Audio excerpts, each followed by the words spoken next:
Hello বন্ধুরা, good morning সবাইকে। আমি নমিতা, মাই হ্যাপি ডে লাইফস্টাইলে তোমাদের সকলকে স্বাগত জানিয়ে আরও একটা নতুন দিন নতুন ভিডিও শুরু করছি। আজ হলো বুধবার।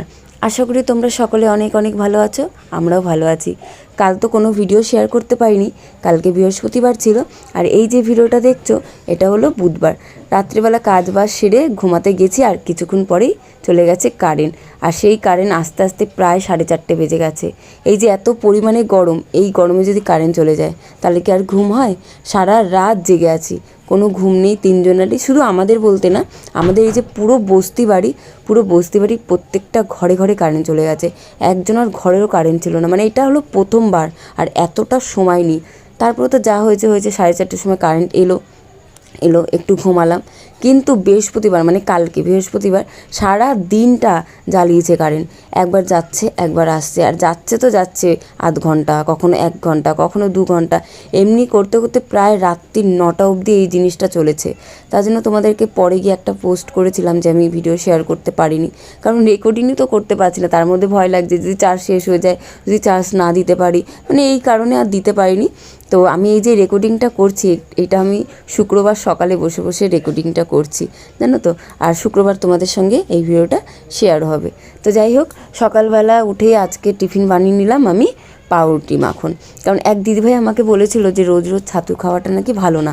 আমি না জানতাম না, জানো তো দিদিভাই, অনেক ধন্যবাদ। এরকম ছোট ছোট ভুল আমি করলে তোমরা প্লিজ আমাকে একটু জানিয়ে দিও, তাহলে ভালো হয়। আমি তো সব কিছু মানে যে জানি এমন তো না।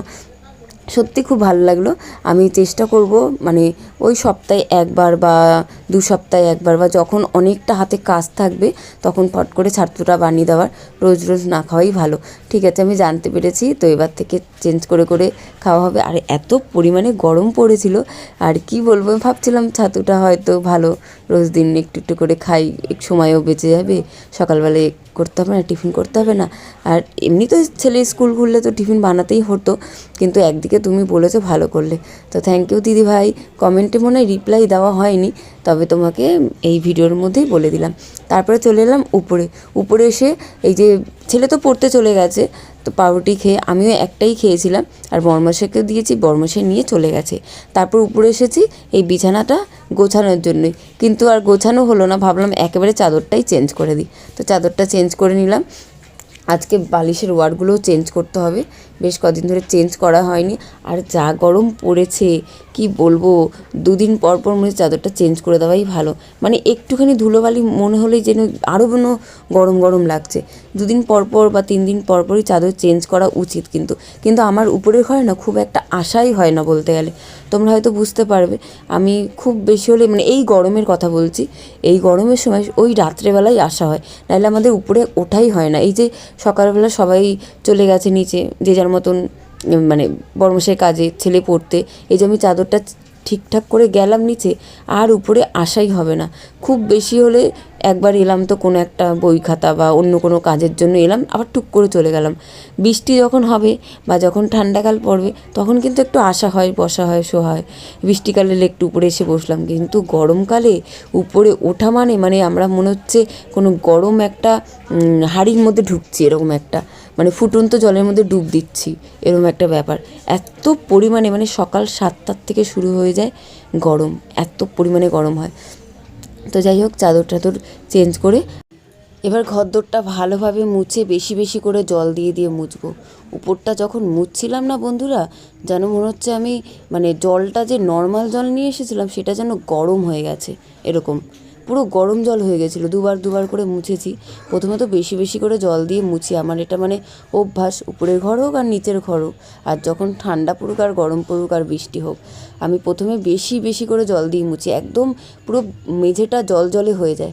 তারপরে ভালো করে আবার মানে ওই যে কাপড়টা ভালো করে চেপে একদম জল বার করে নিয়ে আবার শুকনো শুকনো করে মুছি, মানে এমনিভাবেই মুছে নিই প্রত্যেকবারই। তাহলে কি ধুলো টুলো ভালোভাবে একদম পরিষ্কার হয়ে যায়। তো চলো, এই যে উপরে ঘরটা মুছছি, ঘর মুছতে মুছতে না শুধু ভাবছি যে কী রান্না করা যায় আজকে, কী রান্না করা যায়। কারণ ভাত আছে জানো তো বন্ধুরা, অনেকটাই প্রায় জল দিয়ে রেখেছি। ভাতটা এমনি ফ্রিজে রাখাও যেত না, ফ্রিজে রাখলেও সেই পরের দিন ভাতটা ঠিকঠাকভাবে মানে করা যেত না, যদি গরম করতাম বা গরম জলে দিতামও হতো না। একদম পান্তা খাওয়া ছাড়া যাবে না, এরকম একটা ব্যাপার। আর ওই যে বলগুলো গোল গোল করে রেখেছি, এগুলো তো এখন কাটতে সময় লাগবেই। আর তোমাদের মনে দেখিয়েছিলাম যে যেখানে আমরা দোকান দিই সেখানের অবস্থা দেখছি আরও মানে অবস্থা খারাপ। জানি না এই একটা মাসের মধ্যে ওরা ঠিক করতে পারবে কি না। যদি ঠিক করতে পারে তো খুব ভালো হয়, তাহলে তো দোকান দেবো, তোমাদের সব কিছু মানে দেখাবো কতটা কষ্ট করতে হয় কতটা কষ্ট করতে হয় এই দোকানটা দেওয়ার জন্য, কিছু পয়সা লাভের জন্যই। দুটো দিন দোকান দিই, তার মধ্যে কিছু পয়সা যে লাভ আসে সেটা কিন্তু মানে 10 দিন কাজ করেও পাওয়া যাবে না, এরকম একটা ব্যাপার। মানে 10 দিন দোকানদারি করেও পাওয়া যায় না। দোকানের এখন যা হাল, এখন যা অবস্থা, এই ব্রিজটা হওয়ার পর থেকে দোকানের কিন্তু বেচা কেনা একটু কমই বলতে গেলে হয়ে গেছে। কারণ ব্রিজের উপর দিয়ে অনেকে যায়, নিচ থেকেও যায়, সব মিলিয়ে মিশিয়ে। তারপর অন্য দিকে আরও রাস্তা হয়ে গেছে। আগে তো একটা মেন রাস্তা ছিল যেন আমাদের দোকানের সামনে থেকেই যেত মোটামুটি লোকজন। তার মধ্যে এই যে এত পরিমাণে গরম পড়েছে, এই গরমে কি আর লোকজন ঘুরতে বেড়ায়, তাই না? কিন্তু ওই আশায় রোজ দিনই দোকান খোলা আর কি। তো 2 দিনের যে কষ্ট, মানে যে বিপত্তারিণী পুজোর যে দোকানটা দিই, 2 দিনের যে কষ্ট করতে হয় সেটা তোমাদের প্রত্যেকটা জিনিস দেখাবো, যদি জায়গাটা ঠিকঠাক থাকে।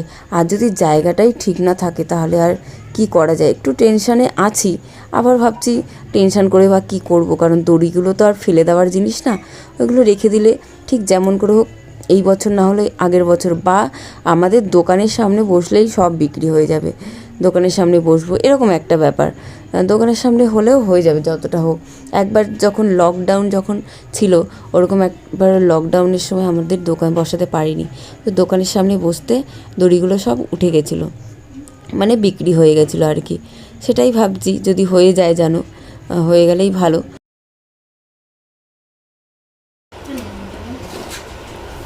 সেই সকালবেলা বেরিয়েছি আর এই যে ঢুকলাম, এখন ঘড়িতে বাজে 11:40 বাজে পুরোপুরি।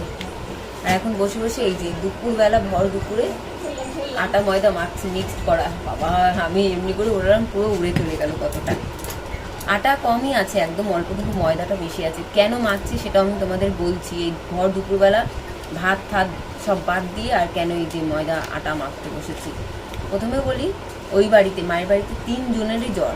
বাবার তো কমেছে, তাও মায়েরও জ্বর অল্প অল্প ছিল। রাত্রিবেলা তো কালকে ফুচকা খেলাম, ফুচকা খাওয়ার পরেই ভাইকে নিয়ে আমি ডাক্তারখানায় গেলাম। আমি আর ভাই গেলাম, গিয়ে ভাইকে দেখালাম, ওষুধ খেলো। ভাইয়ের মোটামুটি জ্বর কমে গেছে, কিন্তু ওই যে গায়ে দুর্বল, মানে ভালো লাগে না, একটা হয় না, খেতে ইচ্ছা করছে না, অমনি আছে। আর সকালবেলা থেকে মায়ের আবার বাড়াবাড়ি। মায়েরও জ্বর ছিল, কিন্তু সকালবেলা থেকে একদম বাড়াবাড়ি, মানে উঠতে পারছে না, হাঁটতে পারছে না, বমি হচ্ছে, মানে খুব, মানে একবার মাথা ঘুরে পড়েও গেছিলো। তারপর আবার গেলাম ভাইরা আমি মিলে। আমি তো একা নিয়ে যেতে পারবো না, কারণ মা মানে হাঁটতেই পারছে না। বাইকে করে নিয়ে নিয়ে গিয়ে দেখানো হলো। মায়ের ঘরে বসে মাকে খাওয়ানো, ওষুধ তিন রকম ওষুধ ছিল, 3 রকম ওষুধ খাওয়ানো। তারপরে কী খাবে কী খাবে না খাইয়ে দেওয়া। অনেকক্ষণ ধরেই বেশ হলো, ওখানে ওই করতে করতে পুরো এরকম এতটা টাইম হয়ে গেল। আর সকালবেলা তো বড়মশাইকে, তারপরে ছেলেকে সব মাখন রুটি করে দিয়েছি, কারণ এক দিদিভাই আমাকে বলেছিল যে রোজ রোজ ছাতু খাওয়া ভালো না। তার জন্য আমি কথাটা মাথায় রেখেছি, কারণ আমি কথাটা সত্যি জানতাম না। অনেক ধন্যবাদ দিদিভাই জানানোর জন্য, খুব ভালো লাগে। এমনি ছোটো ছোটো কিছু মানে ভুল আমার দ্বারা হলে তোমরা প্লিজ আমাকে জানিও, কারণ আমি তো জানি না সব কিছু, যে সব কিছু যে জানবো তা তো না। তো ভালো লাগলো। আমি চেষ্টা করবো সপ্তাহে একবার বা 2 সপ্তাহে একবার, বা খুব যখন আমার কাজের চাপ থাকবে তখন একটু ছাতুটা দেওয়ার। তো খুব ভালো লেগেছে। তো ওই মায়ের বাড়িতে অনেকক্ষণ সময় লেগে গেল আর কি। তা এখন আমি এই যে আটা ময়দা কেন মাখতে বসেছি সেটাও বলি। কালকের অনেকটা ভাত থেকে গেছে, ভাতে জল ঢালা আছে পান্তা। আর কালকে দুপুরবেলা আলু সিদ্ধ করেছিলাম, সেই আলু সিদ্ধটাও পড়ে আছে। তো পান্তা আলু সিদ্ধ তো হয়ে যাবে, ছেলে এক্ষুনি বসে বসে পান্তাও খেয়ে আর উপরে গেল। তো ভাত তো হবে, তার মধ্যে আমি ভাবি একটুখানি পরোটা করে নিই ওই আলুটা দিয়ে। আলুটা কী করবো, পরোটা মতন করে নিই, আলুর পরোটা, ভাত, তার সঙ্গে একটু আলু সিদ্ধ, মানে মিলিয়ে মিশিয়ে খাওয়া হয়ে যাবে, নষ্ট কিছুই হবে না। তো চলো করতে থাকি। আর তোমাদের সঙ্গে গল্প করতে করতে 2 মিনিট 30 সেকেন্ড কথা বলে নিলাম। চলো আমি এটা করে নিই, ঠিক আছে? তারপরে আসছি আবার। এই যে বানিয়ে নিয়েছি আলুর পরোটার পুর দিয়ে, এই কটাই ভাজি এখন আপাতত, আরও আছে। এই দেখো, এর মধ্যে আলু আছে, ময়দা মাখাও আছে, এই যে পরে বানাবো। খিদে পেয়েছে খুব জোরে।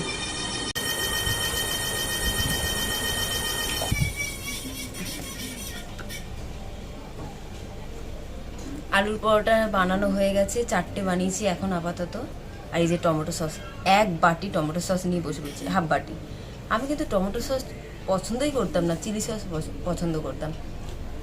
জানি না হঠাৎ করে কিভাবে এত ভালো লাগছে টমেটো সস। চাউমিনে ভর্তি করে দেবো, তারপরে পাস্তা বানালে বেশি বেশি করে দেবো, তারপরে যদি এগুলো চাউমিন বাইরে থেকে কিনে আনতে বলি তখনও বলি বেশি করে টমেটো সস দেবে, চিলি সস দেবে। তো নিয়েছি, খেয়ে নিই, 4টেই বানিয়েছি। আমি আগে খেয়ে নিই, তারপর আবার বানাবো। ছেলে তো এক্ষুনি পান্তা ভাত খেলো, ওর জন্য বানিয়ে রেখে চলে যাবো দোকানে। খেয়ে নিই, পাখাটা চালাই, ভীষণ গরম। পাখা বন্ধ না করলে তো কথা শুনতে পাবে না তোমরা ঠিক মতো, মনে হয় ক্যাচ ক্যাচ ক্যাচ ক্যাচ করে আওয়াজ হবে। পুরো ঘরে ধোয়া ধোয়া ধোয়া ভর্তি হয়ে যাবে বাবা। আলু পরোটা করলাম তো ওই জন্য।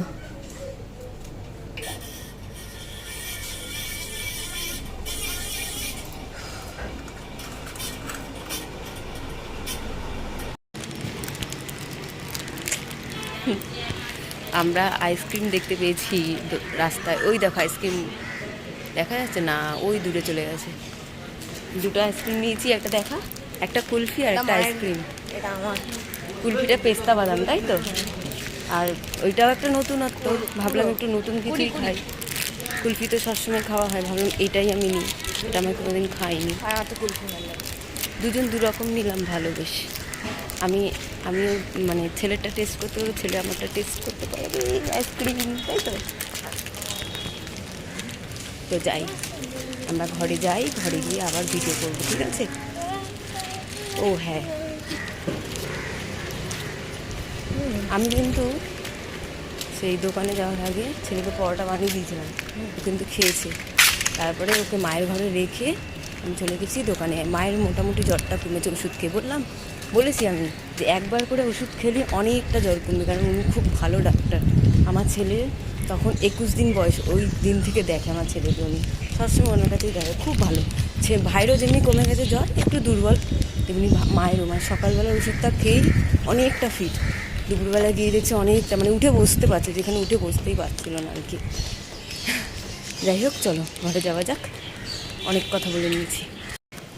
দেখো নতুনত্ব আইসক্রিম, এত ভালো খেতে। আমি কিন্তু প্রথমবার খেলাম এই আইসক্রিমটা, ডিজাইন টেস্ট পুরোই আলাদা। এটা 20 টাকা নিয়েছে, কি সুন্দর। আর ছেলেরটা নিয়েছে 40 টাকা, তাই তো? কুলফি।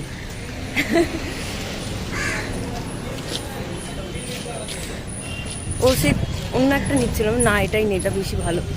সে কুলফি নিচ্ছিল একটা অন্য নর্মাল, একটা একদম নর্মাল যে কুলফিগুলো হচ্ছিলো ওইগুলো। আমি একটু টেস্ট করে করে খেয়ে দেখ, আলাদা আলাদা।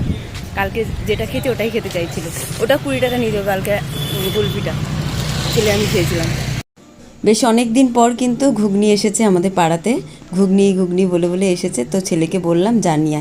আর এই দেখো আমাদের পাড়ায় নতুন লাইট লাগিয়েছে, মানে আমাদের এই জায়গাটা, ওই পারে লাইট আছে কিন্তু এই জায়গাটা লাইট ছিল না, অন্ধকার ছিল। তো লাইট লাগিয়েছে, ওই হবে 4-5 দিন হতে যায়। আর এই যে ভাইটা এসে দাঁড়িয়েছে ঘুগনি নিয়ে, আর সঙ্গে সঙ্গে কতজন এসে একদম ভিড় করেছে, সবাই এসে ঘুগনি খাবে। বেশ ভালো বানায় কিন্তু ঘুগনি। তা আমি তো আমারটা একটু ঝাল টক বেশি বেশি করে নিলাম। আর ছেলে তো আবার নিজেরটাও জিজ্ঞেস করছে, ও মা আমারটা কেমন করে নেবো। আমি আবার বলছিলাম তুই যেমন খাবি ঠিক তেমনিভাবেই নে। আর এই লাইটটা না পুরো ঘরে আলো ভর্তি করে দিচ্ছে একদম। তো ঘরের সামনে একটা পর্দা দিয়ে দিয়েছি, কারণ বাইরের আলোটা পুরো ঘরে ঢুকে যাচ্ছে, তার জন্য একটা পর্দা দিয়ে দিয়েছিলাম। এখন ঘরের লাইটটা জ্বালাম। আর এই দেখো আমি বিকেলে কেচেছি 1 গামলা কাঁচা। আর রাত্রে তো অনেক প্রসাদ পায় কি। আজকের নোকলাত বাবার পুজো না, ওই জন্য ওইখানে মন্দিরটা সাজিয়েছে। সেই তাতানকে নিয়ে যাচ্ছি সাঁতারের ক্লাসে, আবার 2টো প্যাকেট পেয়েছে, তাহলে কম। ওয়াও, দারুণ।